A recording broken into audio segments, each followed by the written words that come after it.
Hello. In this example, we're going to determine whether x minus 1 is a factor of each polynomial.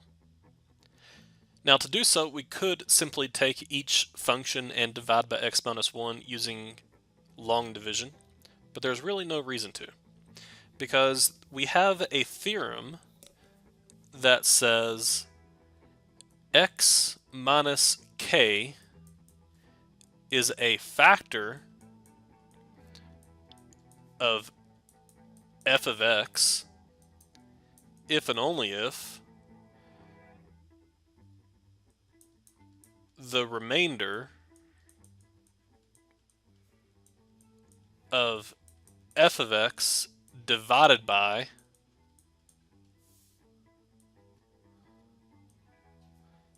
x minus k is 0.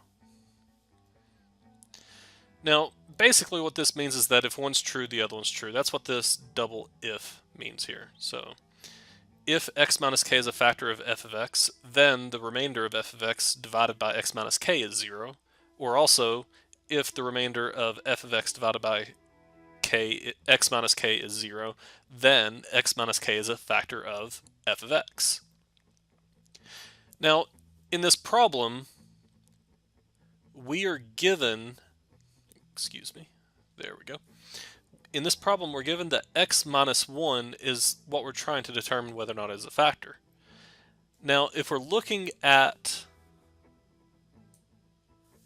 x minus k, if we have x minus k and x minus 1, the k value is specifically 1.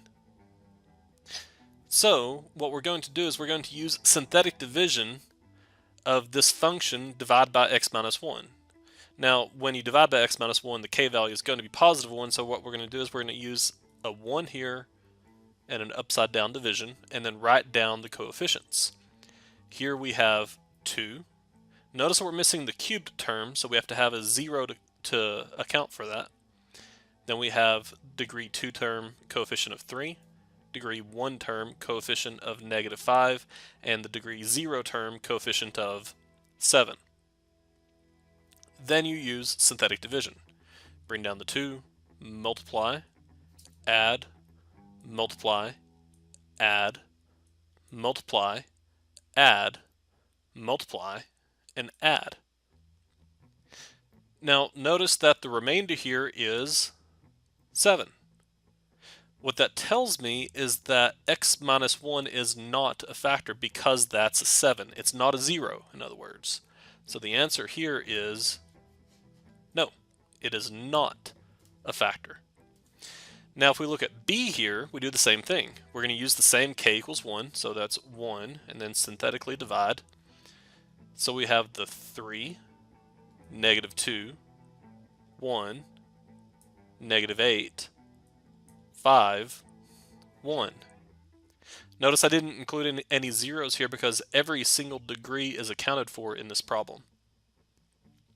Bring down the 3, multiply, add, multiply, add, multiply, add, multiply, add, multiply, and add. Notice that we have a 0 there. Because it's 0, the answer is yes. X minus 1 is a factor of this polynomial. In fact, if you wanted to, you could actually write down the factorization. Now, x minus 1 is the factor. The question is what's left? Well, the answer comes from everything right here. So, because this is degree 5, dividing by degree 1 brings us down to degree 4, making this 3x to the 4th plus 1x cubed, or just x cubed, plus 2x squared minus 6x minus 1. This is the factorization. Now I really shouldn't circle that because that's not the answer. The answer is yes here, because that's all it's asked. But if we wanted to, we could in fact factor this like this. Alrighty, well, we'll see you in the next video. Have fun.